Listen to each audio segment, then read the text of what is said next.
no? 2023, mga bossing. Bago dumating sa punto na malapit na ang eleksyon. Nung nakita ko to, naisip ko din yung sinabi ni Katrina Ponce Enrile. No?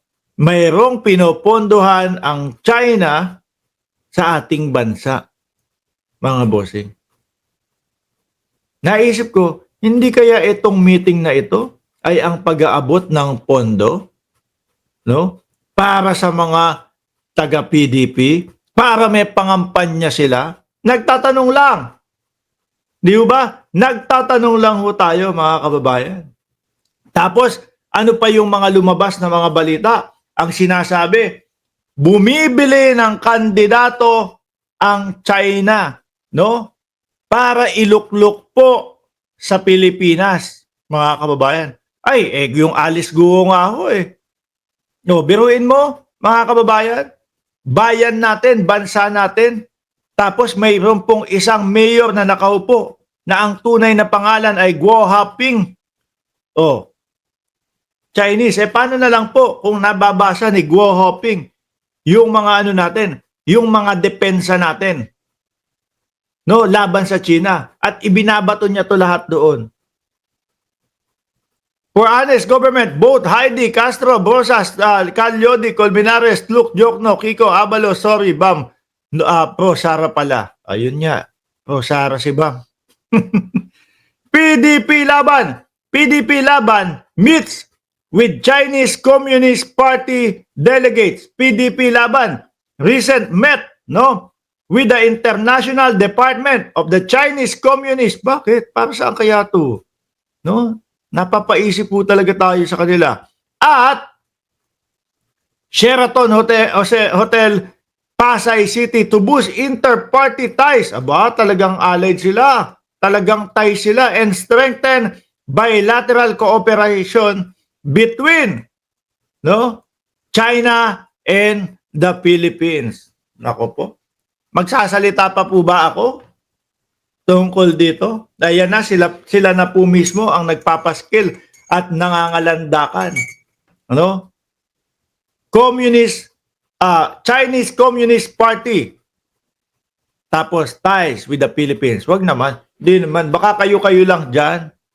Kaya ho, mga kababayan, sisiguraduhin po natin, no? Kung talaga po tayo ay pro-Pilipinas, bumoto po tayo nung mga kandidato na pro-Pilipinas. Yung sisigaw po ng paulit-ulit at sasamahan tayo doon sa laban ng usaping West Philippine Sea, lalong-lalo na ho dyan. Wag po yung mga sasabihin, West Philippine Sea, guni-guni lang ng mamamayang Pilipino yan. Saklap po, di ba? Mga kababayan, sumubok, pero hindi umubra. Oh, negatibo agad ang reaksyon ng mamamayang Pilipino sa kanya. Sabi ni Shiro Kansaki, galing talaga ng padapa. Kaya pala pati Philippine Coast Guard may tanim tsekwa na. Tignan nyo naman mga kababayan, sino inaaway nila? Si Commodore J. Tariela? Biruin nyo yun, di ba? Supa Saijin 07, shout out sa iyo. At Pambansang Nanay Survivor 379. Ang inaaway nila si Tariela, mga bossing. Si Tariela, isa po sa nangunguna sa lumalaban po, no, para doon sa karapatan natin sa West Philippine Sea. Tapos sila ang kaaway nila si J. Tariela. Magagaling ho, mga kababayan. Okay, so doon tayo sa pro-Pilipinas ho, mga bossing. Yan po ay doon sa grupo ni Pangulong Bongbong Marcos. Alisin ko na to para mas mabilis tayo. Tapos na tayo doon. Eto. Ano po ba ang sinusulong pa ng alyansa, mga bossing? Eto pa. Ayan pa. Lalakihan ko na naman. Bulag na ho yung mata ko eh. Tsaka nakatingala ako habang binabasa ko eh. No?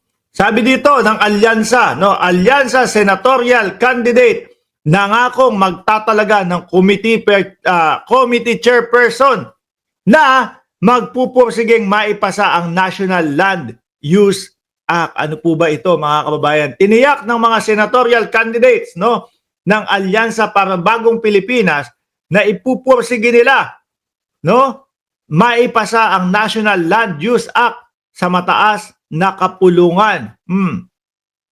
Sa naging pulong, balitaan sa Malolos City, Bulacan, sinabi ni dating Senador Ping Lacson na kapag nahalal siya sa Senado ay isusulong nilang maitalagang chairperson ng komiting magdedepansa sa National Land Use Bill ang totoong may malasakit para maisaayos ang land use sa bansa. Paliwanag ni Lacson, umabot sa 30 years na nakatenga ang naturang panukala dahil mahinang liderato at kawalan ng urgency ng dalawang kapulungan ng Kongreso.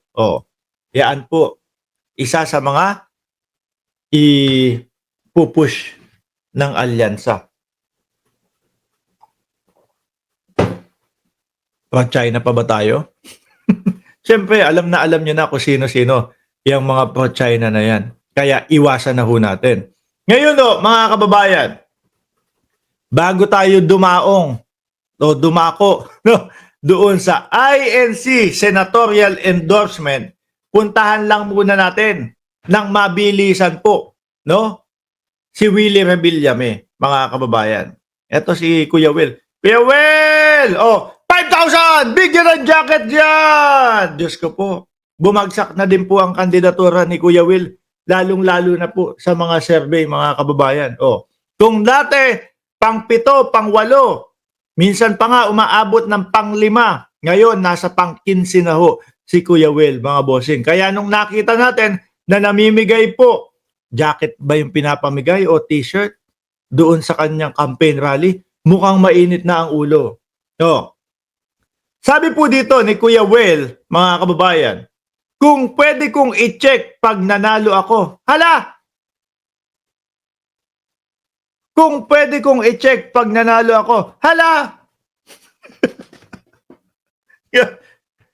Ang ibig niya sabihin dyan, yung batas.